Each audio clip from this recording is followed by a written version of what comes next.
On that night across the vast moor, the wind moved like the weary breath of wandering souls searching for a home. And within that thick, trembling fog, the story of the Baskerville curse took shape. A tale the locals still whisper with lowered voices, as if afraid their words might awaken something buried beneath the earth. And as you listen, tell me, where in the world are you listening from? Hugo Baskerville, a man known for cruelty and a hunger for domination, chased a young farm girl who had dared to escape his grasp. She ran across jagged stones, her feet torn and bleeding, yet her will burning with the last fragile spark of dignity she had left. Hugo, drunk on power and madness, unleashed his hounds, their barks tearing into the night like spears of sound. But when the final torchlight reached the end of the trail, the sight froze every living heart. The girl lay still, her eyes wide as if longing to flee one last time, and Hugo collapsed beside her, his face twisted in terror, while towering above them stood a massive creature, its eyes glowing like molten gold, its fur black enough to swallow every flicker of light. From that night forward, people believed a curse had been set, one that would cling to every Baskerville who followed, trapping them in the fear of being hunted by the darkness their ancestor had summoned. And if you are here, following the beginning of this tale, remember to stay with this story. The curse has only just opened its eyes. A grey mist covered the quiet street of Baker that afternoon, and the warm glow of the oil lamps spilled over the worn stone steps, as if warning of something ominous ahead. It was then that Dr. Mortimer appeared at Holmes's door, his thin frame and trembling hat brim carrying with them a trace of darkness from some distant countryside. He placed an old oak cane on the table, a seemingly ordinary object that told its own story through every scratch and scar. Holmes studied it in silence, his sharp eyes moving as if tracing hidden secrets that ordinary people would never notice. And then Mortimer began to recount the strange death of Sir Charles Baskerville, a gentle man known for his kindness, found lying as though he had been running from something far beyond human understanding. His footprints pressed deep into the ground, his heart stopped by a fear no one could see. And yet the most chilling detail was the enormous footprint of a mysterious dog right beside the spot where he fell. The night winds of Dartmoor had carried countless legends, but that footprint was so real, no one dared call it superstition. Mortimer looked at Holmes with the tired sorrow of someone who had witnessed too much loss, hoping for a truth that might protect the last living heir of the family. Holmes slowly lifted the cane and tapped it against the floor, and even in the stillness of the room, I felt the boundary between science and the supernatural tremble for a brief moment. Then, in his calm and steady voice, he said that this case had chosen him long before Dr. Mortimer walked in, and that some shadows can only be dispelled when we are brave enough to face them directly. Sir Henry Baskerville returned to London on a cold morning, the damp air clinging to every window pane like a quiet reminder that the past of his family was still there. Watching from the shadows, and from the moment he set his luggage down in the hotel, he felt something was off, a strange silence hanging over the city, as if it were holding its breath while observing him. Only a few hours later, an anonymous letter arrived, its letters cut and glued together in a crude way, yet the warning inside was sharp and urgent, telling him never to set foot on the moor. There was no emotion in the note, but a kind of desperate haste. as if someone was trying to keep him alive. Then, inexplicably, one of his shoes went missing, and by the next morning, the second one was gone as well. Small details, yet unsettling enough to make even a strong-willed man like Sir Henry pause and wonder who was playing this cruel game. When Holmes and Watson met him, Sir Henry tried to maintain his composure, but in his eyes lingered the grief of someone who had lost a loved one, and the helplessness of knowing Sir Charles's death was still wrapped in fog and unanswered questions. Holmes listened not only with intellect, but with the quiet sensitivity of someone who understood what it felt like to be followed by an unseen darkness. And then he told Sir Henry that someone had been watching him since the moment he arrived in London, a revelation that made the room feel heavier for a heartbeat. Sir Henry stood still, swallowing the growing unease before softly asking whether all of this had anything to do with the old curse his family had feared for generations. And in that moment, I could almost feel fate tightening around him, pulling him toward a story he had never been ready to face, a story waiting for him at Baskerville Hall, where the darkness had never truly gone silent.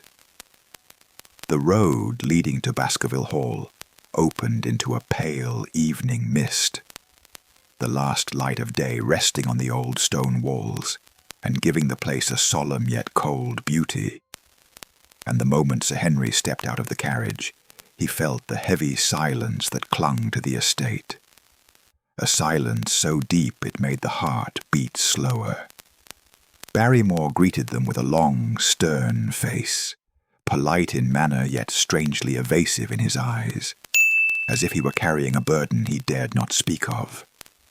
In that brief flicker of expression, Watson sensed that his unease came from something far more serious than meeting a new master.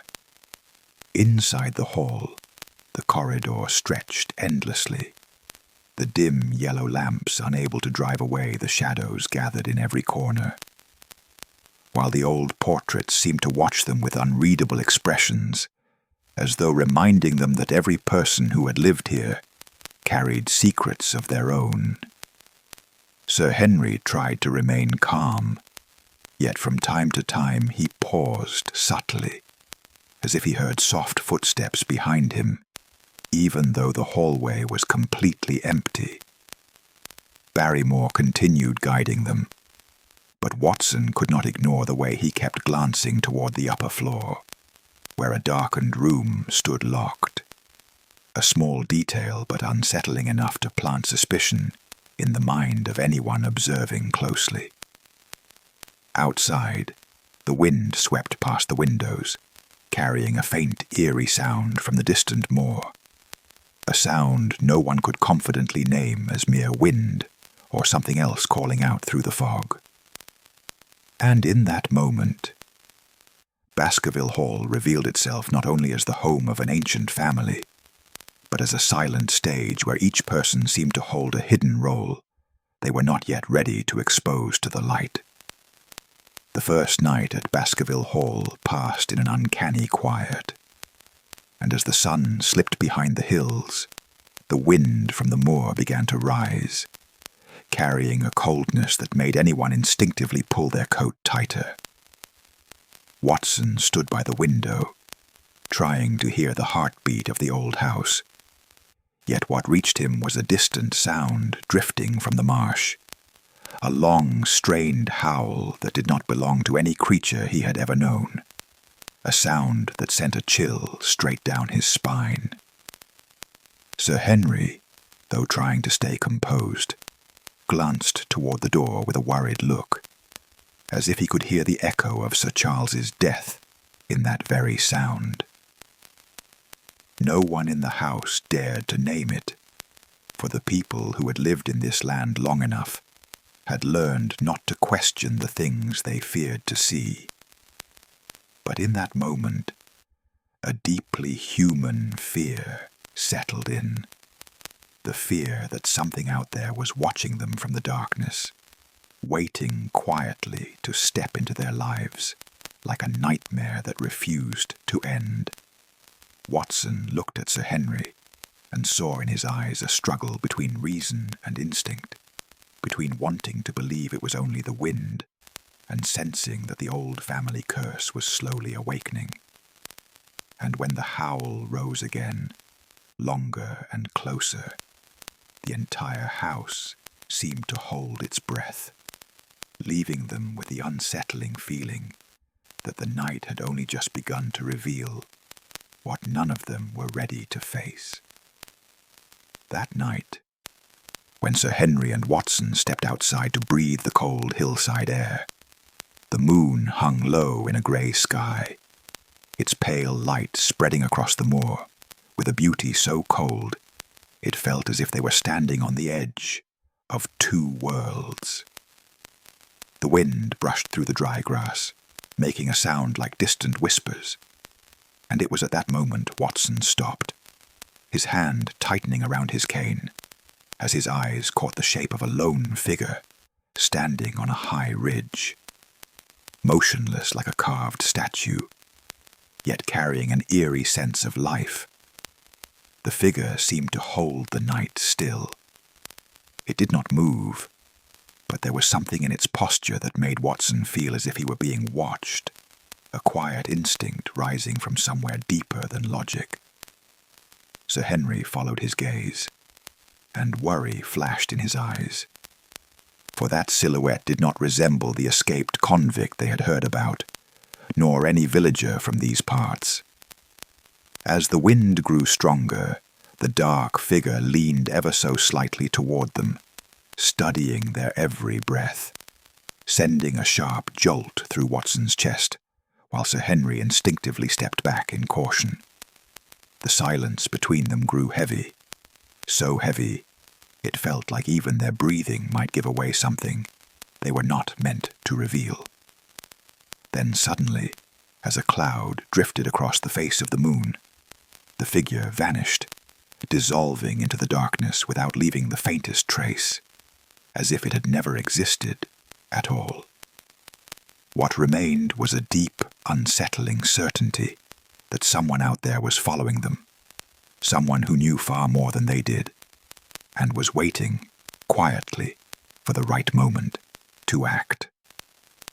That night, while Baskerville Hall lay under the soft glow of dim lamps, and the wind from the moor slipped through the cracks like a warning of something drawing near, Watson heard the faint sound of footsteps in the corridor, the careful steps of someone trying to hide their anxiety with every move. He followed quietly, and saw Barrymore standing at the large window, his hands trembling as he raised a lantern, its light cutting across the darkness outside like a secret signal meant for someone waiting on the moor. Barrymore had no idea Watson was watching, and Watson felt his heart tighten, for the act did not belong to a loyal butler. It belonged to a man carrying a fear too heavy to bear alone. When Watson confronted him the next morning, Barrymore's long, solemn face softened in a way that revealed years of worry and sleepless nights. He spoke of Selden, his wife's younger brother, once kind but broken by a series of bad choices until he became an escaped convict, now surviving only because Barrymore had been secretly bringing him food in the dark. In Barrymore's eyes, Watson saw more than fear of being discovered. He saw the desperate compassion of a man trying to save the last bit of humanity in someone everyone else had abandoned. For a moment, the eerie mystery of Baskerville Hall seemed to step back, revealing a smaller, sadder truth about a family trying to protect what little remained of their hope.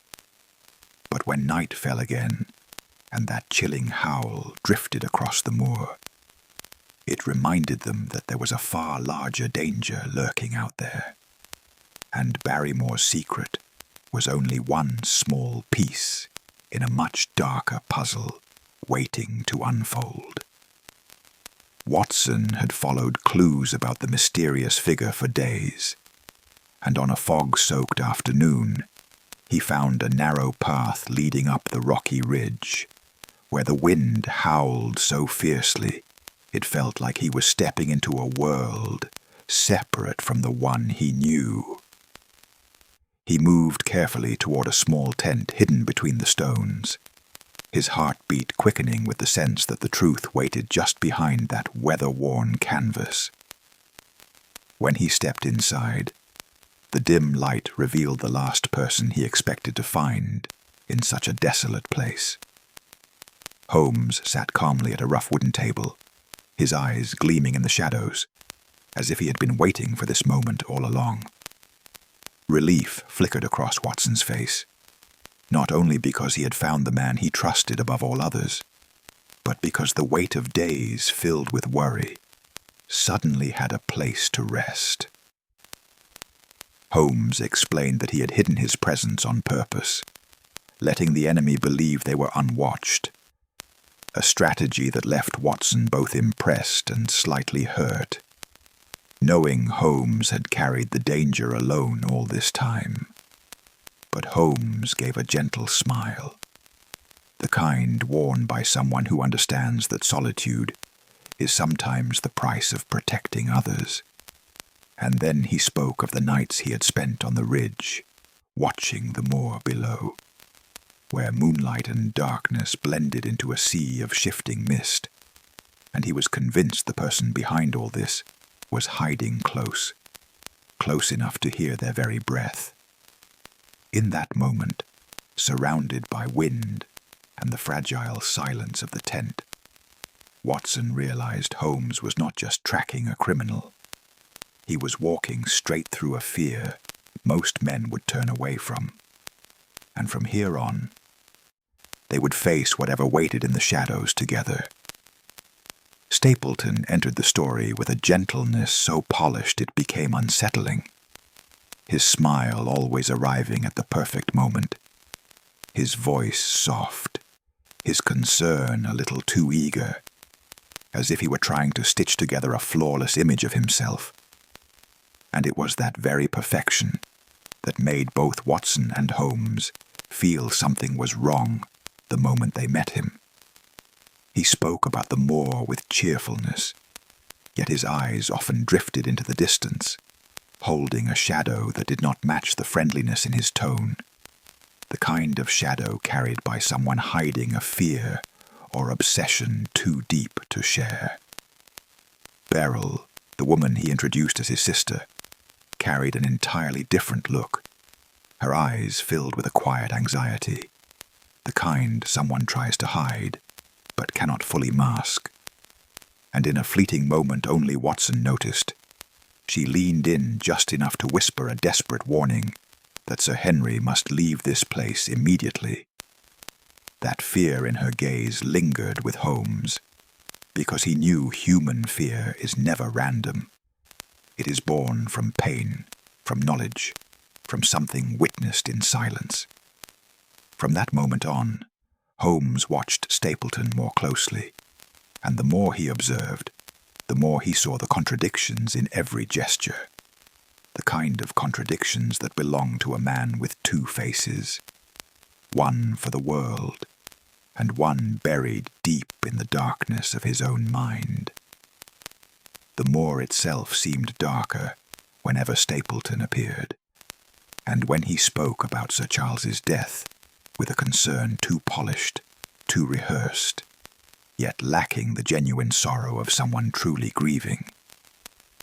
Holmes realized the truth he had been sensing all along. The greatest danger was not the moor, nor the legends whispered by the wind, but the smiling man standing right in front of them, hiding a venom waiting for the perfect moment to strike. Holmes sat at the small table inside the windswept shelter, slowly fitting each piece of evidence together until a chilling truth emerged. Stapleton was not the friendly, harmless neighbor he pretended to be. He was a lost descendant of the Baskerville line, the next in inheritance should Sir Henry die, a fact hidden so carefully that even the oldest residents of the region had never suspected it. Suddenly, every overly kind gesture of his became part of a darker puzzle, the outline of a plan shaped by years of resentment and a hunger that had quietly grown into something poisonous. Holmes explained that Sir Charles's death had nothing to do with curses or demons, but with a massive hound raised by Stapleton in secrecy, its fur coated in phosphorus to create that ghostly glow capable of freezing the heart of any man who encountered it in the dead of night. The thought struck Watson deeply, the realization that the terror running through the Baskerville story was not born from ancient legends, but from a man who understood how to weaponize fear itself. Sir Henry listened in silence, his head bowed with a pain that went far beyond shock, because no one ever imagines that a distant relative might build an entire false legend just to destroy his own blood and claim the land that generations had held with pride. Holmes continued, explaining that Stapleton had crafted the perfect disguise as a gentle lover of nature, hiding the cold precision of someone who turned the moor into a private execution ground, a place where he could orchestrate fear like a conductor shaping the final notes of his victim's life. And as the truth settled over them, Watson felt something even darker than the idea of a demonic hound.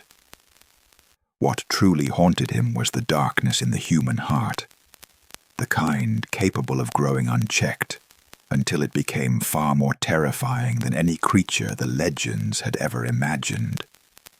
That night, the moor lay under a blanket of fog so thick it swallowed every trace of light, and within that ghostly whiteness, Sir Henry walked alone, following what he believed was an innocent invitation from Stapleton, unaware that each step carried him deeper into a trap designed with chilling precision. Holmes, Watson, and Lestrade trailed him from a distance, but the fog was so heavy that all they could see was Sir Henry's faint outline, flickering in and out, like a man drifting between worlds of shadow and air. Watson could hear his own heartbeat pounding as they neared the swamp, the wet earth squishing beneath their boots, sharpening every sense. And then, suddenly, from the darkness ahead, came a roar unlike anything he had ever heard, a sound that tore straight through the night and froze the blood in his veins. Sir Henry turned too late. From the shifting fog, a massive hound burst forward, its entire body glowing with a sickly green light, as if it had risen from the depths of some phantom realm, its eyes burning red with a hunger that was almost human. For a split second, the centuries of fear that haunted the Baskerville name crashed into Sir Henry all at once, leaving him paralyzed, unable to move or speak. The creature lunged, jaws wide, and Watson barely had time to shout before Holmes fired the first shot, the gunshot exploding across the moor like a crack in the sky. The beast staggered but kept charging, fueled by a frenzy born from cruelty and training, not nature. Watson's second shot struck its chest, and Holmes's third bullet, clean and final, brought the thing crashing to the ground just inches before it reached Sir Henry's throat. Sir Henry collapsed into the fog, gasping as if he had been pulled from death's grip at the last possible second, and Holmes knelt beside him, placing a steady hand on his shoulder, offering the kind of reassurance that comes not from logic, but from human instinct. They all knew in that moment that what they had faced was not a demon of legend, but a monster shaped by human darkness, and as the fog slowly thinned, revealing the moonlight glinting off the hound's fur, still faintly glowing with phosphorus, Sir Henry understood he had survived a boundary where breath and death were separated by only a few terrifying seconds. Holmes led Watson across the moor, following the faint track Stapleton left behind as the night fog rolled in like a thick white curtain, covering the landscape with a beauty that felt both haunting and strangely sad. And with every step they could sense the desperation of a man running from the very fear he once forced on others. The footprints pressed deeper into the soft ground, not because Stapleton was moving faster, but because panic had taken hold of him, driving him toward the one place no sane person would dare approach. The trail carried them to Grimpen Mire, the deadly swamp locals avoided at all costs, a place where the earth seemed to breathe beneath the surface, and one wrong step could erase a life forever. Holmes pointed toward fresh patches of sinking mud, the surface still trembling in slow ripples, like the aftermath of something heavy being pulled under. Watson understood before Holmes spoke, a cold shiver running through him, as if he were staring at the final moments of a man who had walked too long in darkness and was now claimed by the very shadows he trusted. No one witnessed the instant Stapleton vanished beneath the mire, but the clues Holmes uncovered formed a picture too precise to deny, a conclusion delivered not by a courtroom, but by the moor itself, an unspoken verdict for every life Stapleton had tried to destroy. When Holmes turned away from the edge of the swamp, there was no sense of triumph in his expression, only the solemn quiet of someone who knew that some endings are powerful because they are unseen. And Watson followed him back through the fog with a heavy mix of dread and sorrow, feeling the weight of a man who chose his own downfall the moment he let ambition pull him onto a path with no return. The next morning, as the fog over the moor slowly lifted and soft sunlight slipped through the windows of Baskerville Hall, Holmes sat across from Watson in the quiet room, carefully stitching together the last threads of the mystery that had weighed over them for weeks. His words, calm and precise, seemed to reach beyond clues and footprints, cutting straight to the heart of human nature.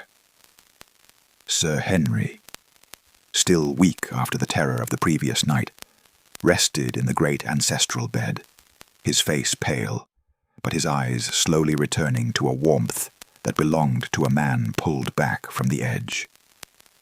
Seeing his exhaustion, Holmes lowered his voice, as if to reassure him that the nightmare had finally ended. He explained that the Baskerville curse had never been real, that it was nothing more than a shadow shaped by fear, and the true monster had never crawled out of legend or darkness, but had walked on two legs, using superstition as a weapon against the vulnerable.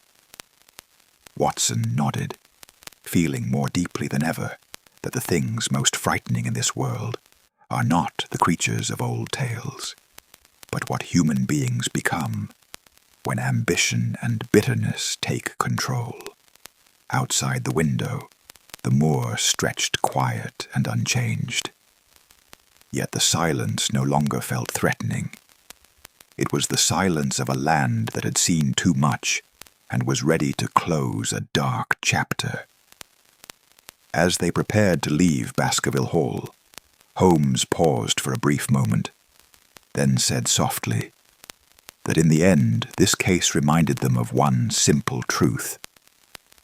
The most terrifying demons are never born in fog or shadow. They are created in the human heart, where light and darkness are always at war.